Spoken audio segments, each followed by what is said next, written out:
जय श्री राम, जय माता दी, बालाजी महाराज की जय। और एक जो आज का मैं विषय लेके आया हूँ, ये काफ़ी इंटरेस्टेड विषय और काफ़ी बच्चों का मेरे पास, काफ़ी लोगों का मेरे पास सवाल आया था कि हमारे घर के अंदर पितृदोष है, पितृदोष के क्या लक्षण होते हैं। ये बार बार कई दिन से मेरे पास में सवाल आ रहा था, क्या पितृदोष के लक्षण के कारण हम आगे पूजा पाठ में फल नहीं प्राप्त कर सकते, ये कारण क्या है।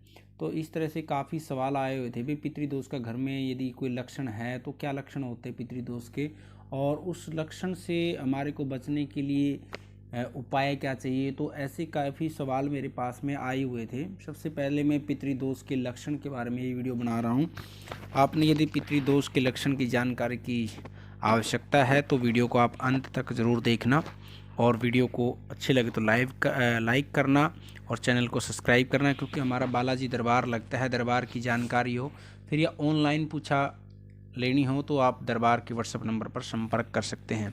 सबसे पहले पितृदोष के लक्षण क्या होते हैं। जब तक हम पितृदोष के लक्षणों का नहीं पता चलेगा तो हम उसका कोई निवारण या निदान नहीं कर सकते।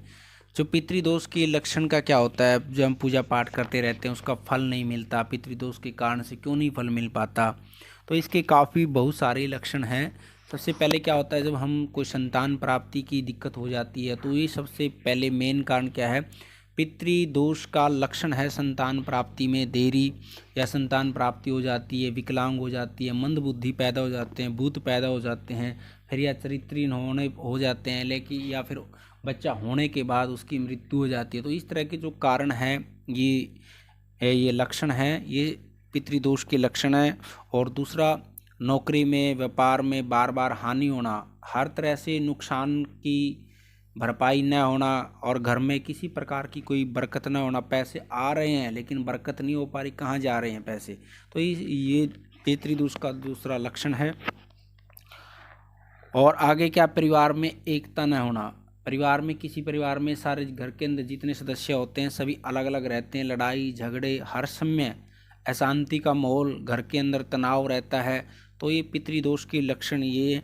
और घर में बच्चों की शादी में विलंब होना, और बार बार मांगलिक कार्यों में विलंब होना, घर में परिवार में एक से अधिक लोगों का बार बार बीमार रहना, दवाई का न लगना, और घर के लोगों द्वारा बार बार अपनों से ही धोखा खाना।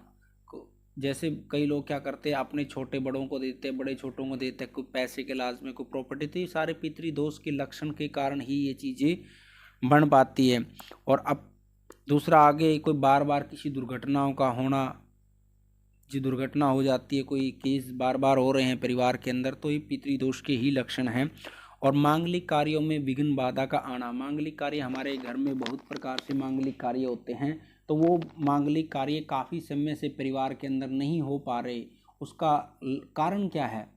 भाई, हम घर बनाना चाहते हैं, मकान लेना चाहते हैं, कोई ज़मीन लेना चाहते हैं, कोई गाड़ी लेना चाहते हैं, कोई अन्य वाहन खरीदना चाहते हैं, नए नए कार्य करना चाहते हैं, उनमें बार बार रुकावट का आना, उन मंगल कार्यों को पूर्ण न होना, तो ये सारे पितृदोष के लक्षण हैं। और आगे, घर के परिवार के सदस्यों में प्रेत बाधा का होना, भाई घर के अंदर एक परिवार में किसी न किसी के ऊपर कोई प्रेत बाधा होती रहती है, बार बार ये दिक्कतें आ रही हैं, तो ये सारे पितृदोष के लक्षण हैं। और घर के अंदर हमेशा तनाव का माहौल, कलेश रहना, बार बार एक दूसरे के ऊपर झगड़े, लड़ाई और कलेश की स्थिति जो बनी रहती है, ये पितृदोष के लक्षण। और घर के अंदर परिवार में किसी की अकाल मृत्यु का होना, परिवार के अंदर जो बार बार, कई बार मेरे पास भी सवाल आते रहते हैं, परिवार के अंदर अकाल मृत्यु का होना, तो अकाल मृत्यु के कारण घर के अंदर प्रेत पीड़ा होती है, और प्रेत पीड़ा के कारण ही पितृदोष होता है। और शरीर में हमेशा चिड़चिड़ापन रहना, थकान और भारीपन रहना शरीर के अंदर, और शरीर हमेशा, शरीर में तनाव रहना, और रात को बार बार डरावनी चीज़ आना, डर के रहना, दब के सोते हुए भी बार बार दबना, ये सारे जो हैं ये पितृदोष के ही लक्षण हैं। और जो पितृदोष के लक्षण हैं, इन लक्षणों को देखकर ही फिर हमने कारण का पता करना चाहिए कि हमारे घर के अंदर जो पितृदोष के जो लक्षण आ रहे हैं किन कारणों से हो रहे हैं, कारण का भी जानने की आवश्यकता है, क्योंकि कारण के लिए मैं इसमें पितृदोष के लिए आगे एक वीडियो बनाऊंगा।